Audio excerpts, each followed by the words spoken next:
Today I'm reviewing the brand new Mahindra Scorpio N, and it's an affordable adventure SUV from India, and it's got a lot to offer. We'll take a look at all of that. We'll take a look around the inside, the outside, we'll take it for a drive, we'll take it off-road, and then we'll see what the cost of ownership is. And then we'll give it the GDR test. So should you get it? Should you just drive it? Or should you remove it from your list of cars that you're looking at? But you're gonna have to stick around to find out. And welcome to another Greg Dennis review. And starting from the outside, I really like the design of this car. And even though it's a rugged 4x4 SUV, it's still got soft lines and a real considered design to it that it'll even suit the urban jungle. And up front, you'll find that you've got these dual headlamps that are joined into the grille. A really nicely designed grille, if I say so myself. And then down at the bottom on each corner, you'll find that you've got these lamps that light up the floor wherever you turn. So if you're turning left or right, it'll light up the ground there, which is really nice. But best of all is you've got these daytime running lights that are in the shape of a scorpion's tail. Check that out. There's the tail and the stinger. Scorpio. And then coming down the side of the car, you'll see you've got these dual tone 18-inch diamond cut wheels. You've also got these running boards because the car is so high, as well as these really cool roof rails. And then coming down the side here, you've got this raised hip line, which is now famous to Mahindra. But what else is cool is the detail. They've thrown in another scorpion tail and stinger. Scorpio. And then coming around the back, you'll see you've got these vertical LED rear tail lights, which are quite similar to a Volvo. But we'll just pretend the designers never saw that. And then you've got a door that opens up this way. You've got your 4Explore logo down in the bottom here to tell everyone that this is the hardcore 4x4 version with all of the terrain management systems. And then obviously it's a Scorpio N, and there's a full-size spare wheel. What do you think of this white? Do you like it? Well, it's not just any white. It's called Everest white, and it's named after something that they really respect. I'm kidding. Mount Everest. It's named after Mount Everest. And under the hood, you'll find Mahindra's tough and robust 2.2 litre turbo diesel M-Hawk engine that puts out 129 kilowatts and 400 newton meters of torque. Mahindra pride themselves on reliability, so this will probably go on for hundreds of thousands of kilometers. So treat it well. Something I do want to commend them on is the sound of these doors when they close. Just listen here. There's just something solid about that sound, and it's not hollow or plasticky. It just gives a lot of confidence to the build quality that this is something solid. But anyway, let's go check out the inside. And inside the Scorpio N, I think you'll be pleasantly surprised with, there's the door closing again. It's such a nice sound. Anyway, I think you'll be pleasantly surprised with what you're going to see inside here. So even though there isn't proper leather and there aren't that many soft touch materials around, what they've done to compromise is they've given you a really nice leather alternative, and instead of soft touch materials all over, you'll find that there's a really solid build quality, and you'll feel how solid it is everywhere that you touch, because nothing really moves and squeaks and rattles. So even though it is hard plastic, they've done a really good job in putting it all together, so you're getting a really solid interior. Like, this stuff is not going to rattle or move anytime soon. And if you follow me on Instagram, which you can click up there to go and see, you'll find that that was one of my 5 favorite things about this car. So go check out that video. And I've never been a fan of cars with brown and black interiors, but I think that they've designed this and put it together in such a way that it really complements the colors. So you've got this two-tone style looking dash up front here that contrasts against the silver and the gloss black. So it looks really nice. It's actually quite luxurious when you look at it, but until you touch it, that's where it changes. But anyway, this leather alternative is also really nice. It's soft, it's supple. It's hard to even tell that it's not leather, which I guess is a good thing. But what is leather is your 6-speed gear shifter in front here, as well as your driver steering wheel. And speaking of the driver steering wheel, you'll see that you do have these mounted controls too, which help you navigate your driver's display in front of you. So you've got 2 physical dials, one for your revs and one for your speed. You've also got a digital screen in the middle that you can navigate through your fuel consumption, your trip meter, as well as your tire pressure monitoring system and your temperatures and that sort of thing. So quite a limited menu in terms of the digital display, but it's more than enough. And then looking at what's on offer in the center here, you've got an 8-inch touchscreen, which is compatible with Android Auto and not Apple CarPlay. You expected me to say that, but it doesn't have Apple CarPlay. For some reason, it doesn't. I think they're still planning on updating the software to have it, but that's one of my major downfalls with this car, is the Apple CarPlay, because we've become so used to navigating our lives through it in terms of our GPS and Waze and Google Maps and our music and all of that sort of thing, which it doesn't have. So my experience with the car was a little bit let down because of that. Underneath the screen, you do have these shortcut buttons that you can get to anything in this system quite quickly. Below that, you also have a separated climate control, which is always good to have. So you don't have to dig through menus to find it. You can just change and put the temps to exactly what you want them immediately. And underneath that, you've got some more shortcut buttons, but to your cameras, to your automatic start-stop system, which I always turn off, and then also your hill descent control. This model also comes with wireless phone charging. You've got 2 USBs up front here. You've got your 6-speed gear shifter, and then one of the car's main features down here in the middle is the 4Explore terrain management system, that you can select the different terrains that you're on, from normal to grass and gravel to mud and ruts and water and desert sand and all sorts of, there's quite a few of them. But what's quite handy is you can do it on the fly while you're driving, so you don't have to stop and go into neutral. You can kind of just continue and enjoy your journey and just navigate through all of these when you need them. Another one of my bugbears with this car is that it doesn't have 2 cup holders. It only has 1, but there's 2 people up front. So where's your passenger going to put their drink? I'm definitely not going to put my open can of Coke down in the door, that's for sure. Which brings me on to the storage. So the door bins are quite decently sized. You can fit your wiping cloth and a can and that sort of thing in it. You've also got a glove box here, which is, I think, quite small for the size of the car that you're in, but it does have an aircon feed in there, so whatever you do put in here will stay nice and cool. In the center under the armrest, you do have some storage as well, but it's very shallow. I don't know why. It looks like there's quite a bit of space for them to use up here, but they haven't. So it's nice to have, but you can't really store big things there. This driver's seat is 8-way, electronically adjusted, which is quite nice, but not the driver's seat, just this one. You've got a sunglass holder, and you've got a sunroof here that opens up, as well as opens completely, so you can actually get fresh air coming in. And one of my favorite features in this car is the 12-speaker Sony audio system. You've got speakers all over, up front here, down in the bottom, on the sides, in the back on top, and at the bottom there's a subwoofer. There's speakers all over, and it sounds incredible. I would love to listen to Apple CarPlay through here, but I can't. And welcome to the back seats. And you'll find that space in here is actually quite nice. So I've got quite a bit of headroom. There is an indent in the roof here, so it does allow for your passengers here to have quite sufficient headroom, which is quite nice. I've got quite a bit of legroom in front of me too, and this is in my driving position, so that's quite a lot to say because I'm quite tall. And yeah, storage is okay. You do have some storage in the bins here, but it's not the easiest to get to because it kind of, the opening to get to it is squashed between the seat and the door, so that's not ideal. You do have these aeroplane style pockets in front here. There's actually 2 pockets, so like one for your phone and something so it doesn't disappear into the bottom. You've also got some aircon vents with your own fan speed, but you can't adjust your temperature, but you can adjust the fan, as well as a USB-C. But there isn't USB-C in the front, but there is one in the back. I would like one in the front.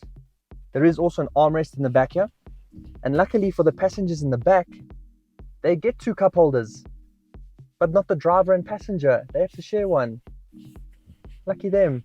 These are the back seats, but there are also back seats. And to get into them is quite simple.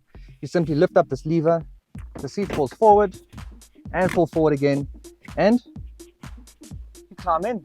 Before I climb in, I need to show you exactly how to put down those seats in the back so that you can actually use them. And it's quite easy. So you open up the tailgate, which goes all the way. You pull a lever over here, that falls down, pull another lever, and it comes back up. That easy. But then you aren't left with a lot of space, but that's understandable.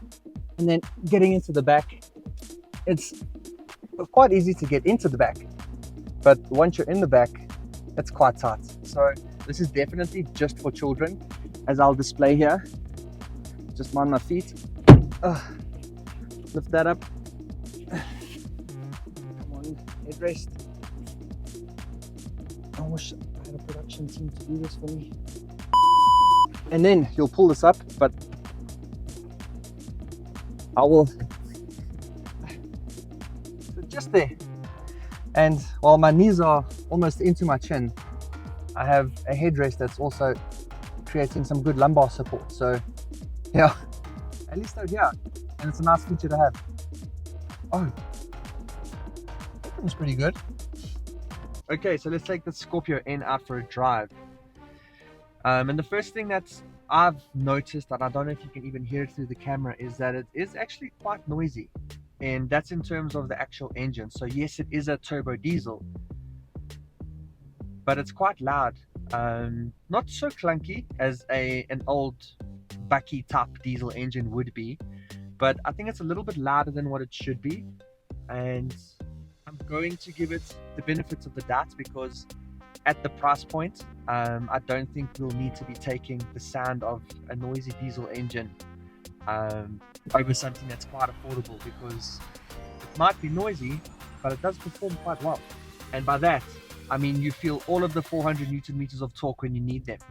Although it does take a little bit longer, so when you do put your foot down, the 6-speed auto is not the quickest to respond, but when it does respond and finds the gear that you need to be in, your 400 Newton meters just pull you through. So uphills feel like a breeze. I'm pretty sure if you're going to be traveling with or towing something quite heavy, it should deal with that very easily. It's quite a comfortable car to drive in too. You do have the 8-way adjustable driver's seat in this top spec model, so that's quite handy to have, and you can change what you need to on the fly here. So yes, it is comfortable. The armrests are super squishy and super soft. The one in the center on the little cubby here is really soft, and the one on the door here is also quite soft. So you do find a really nice comfortable seating position in this car from a comfort point of view, but from an alignment point of view, that's something I'm struggling with. I do feel like I'm slightly needing to pull my body to the left here in order to really get a nice centered driving position, and I'm not sure what that is, because if I do sit normally in the seat, then my body feels slightly pulled to the right, and I can feel that in my arms, that I'm not sitting completely centered. So hey, maybe my body's just a little bit clunky, who knows. But anyway, that's something that I've experienced. If you've ever driven this car, let me know down in the comments if you agree. Coming back to the auto transmission, this is a 6-speed, and I do feel that it is a little slow, as I've mentioned. And when you put your foot down, like I've said, it finds the time to decide when it wants to change the gear. It's not as quick as what you'd like an auto box to be in 2023. And not only is it a little bit slow to find the gear that you're looking for, but I do find that it holds the gears for very long. And when it should be changing to the next gear, from like, let's say, second to third, you sit there in the high revs for longer than what you should be. And that then brings me to the fuel consumption. And that's one thing I'm least impressed about with this car, because Mahindra do claim in the 6s, which is okay because it's a big car, but it is a turbo diesel, so you should be getting good numbers on that.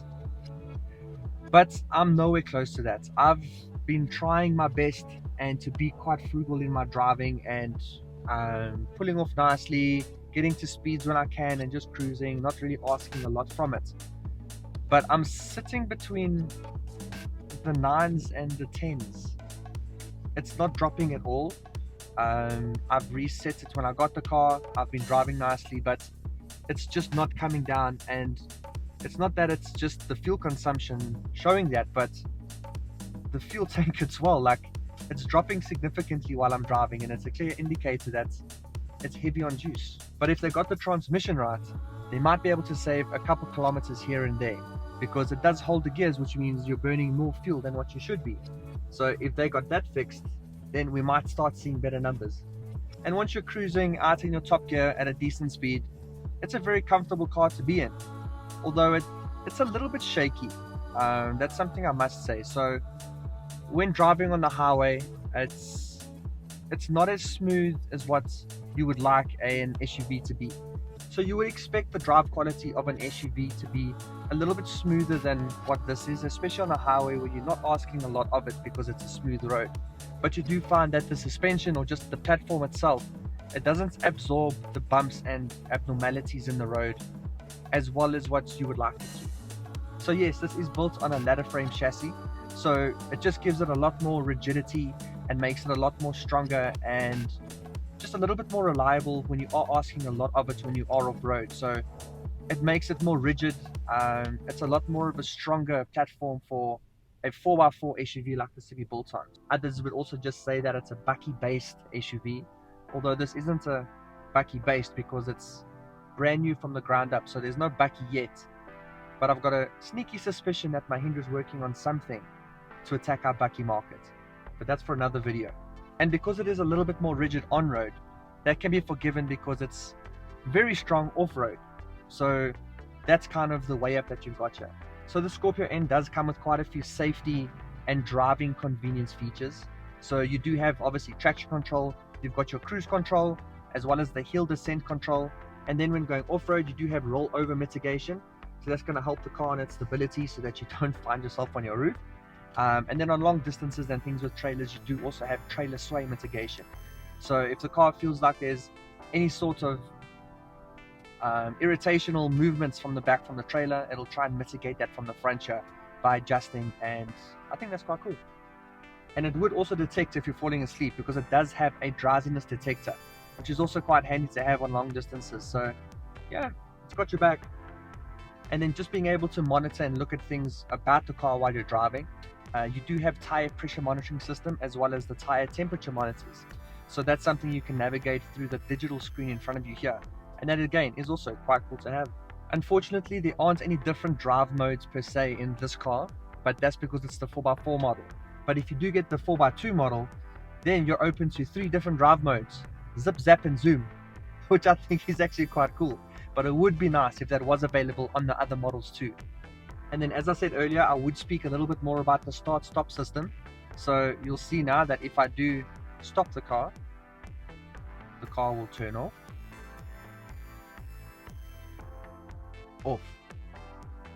Okay, and now if I pull off again, there we go. So it's very delayed, but the other main issue is that it's very aggressive. So when the car does start again, it's already pulling forward. So it's not the most handy thing to have in stop traffic, the start-stop system. So that's normally the first thing I do when I get into the car is I switch that off, because even at night it looks strange because the whole car shuts off. So at night, when you stop the car like this, you get to a stop street, the car shuts off, the lights stay on, but now you lift your foot off to go again, the lights turn off and everything, and the car almost resets. And that happens every time. It's very weird. The Scorpio N is available in 3 different trim levels and 3 different price options. So you do start off with the Z4, which is available from 465,000 Rand. And that just doesn't have your leather seats. It doesn't have the 4 Explore system, that sort of thing. But if you do move one level up, you move into the Z8, and that starts from 510,000 Rand. And there you're getting your 4 Explore system, you're getting the leatherette seats, and you're also starting to get into the realm of the fancy daytime running lights and the headlamps and that sort of thing. And then you move into the top spec model, the Z8L, which is available for 590,000 Rand, so just short of 600,000. And for this model, you're getting the 12 speaker Sony system, you're getting the front reverse camera with the park sensors, as well as the electronically adjustable driver seat. This car also does come with a 5-star NCAP rating. So that's actually quite cool. So you're getting an affordable car with a whole bunch of optional extras and features that you would normally have to pay a lot for in another car. You're getting all of the off-road capabilities, and you're getting all of the safety with it too. Although that NCAP rating is only for adults, not for children. The children's safety is a little bit lower. Okay, so what would a review like this be without taking it off-road? So I'm going to put it into grass, gravel and snow, and let's check this out and see how it performs, because this is what it's been made for. So what it's done now is it's activated the 4-wheel drive system, and off we go. And once you've selected the best terrain system down here, you kind of just let the car do its thing, and it's very, very capable. And you can feel that the car is solid, so it really does give the driver a lot of confidence into the different situations they're going to put themselves into. Now, this isn't major 4x4ing or off-roading by any means, but it at least allows me to test the suspension, how firm the car is, what sort of creaking I'm hearing, and there's no creaking. The only little bit of rattling I'm hearing is coming from the back, but I think it's got to do with the 2 extra seats back there and the way that they're buckled in. But other than that, I'm very impressed with how it's handling this. The articulations and like the bumps that I'm hitting here are actually quite aggressive. So I'm feeling quite confident, and I think that you will feel extremely confident in this too. Oh, the damn auto start. I was going to do a pull for you. Oh, you see, and now this is one of the other things, that once the car is turned off from the start system, you can't go and turn it off, because in other cars the car would start up automatically because you've deactivated it, but not here. So here are the cars, I've turned it off now. Now if I take my foot off of the brake, the car should start. It doesn't, and now I'm rolling. Damn. So now you got to reset everything, put it into park, start the car, go into drive, and then you're off again. Okay, so I put it into grass, gravel and snow, and I'll do a little bit of a pull off for you in the dirt here, and let's see how that goes.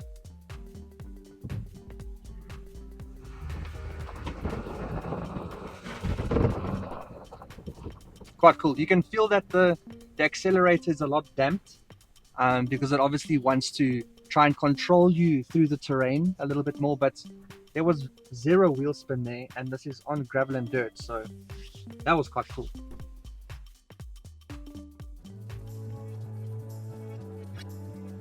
Okay, so now it's time for the GDR test, the verdict. So should you get the car, should you go and drive the car, or should you remove it from your list of cars that you're looking at? And I would recommend that you go and drive the car. Go see if this is the adventure off-road family SUV for you. For me, it's a little bit still unrefined underneath the skin. There's a lot of improvements that can be made, but overall it's a really great car. It's robust, it's solid, it's not going to rattle anytime soon. It's a very comfortable interior, and you've got quite a bit of tech to play with. But there are a lot of options out there, and I know if you probably can't afford an Everest or a Fortuner, this will be the one for you. So go check it out, go take it for a test drive. So thanks for watching another Greg Dennis review. I hope you enjoyed this video. I hope you learned a little bit more about the Scorpio N, and I hope I helped you in making any sort of purchasing decisions. And if you did, please really drop a like, and if you'd like to see more videos like this, then ensure that you are subscribed. You don't want to miss them. And until then, I'll see you in the next one. Cheers.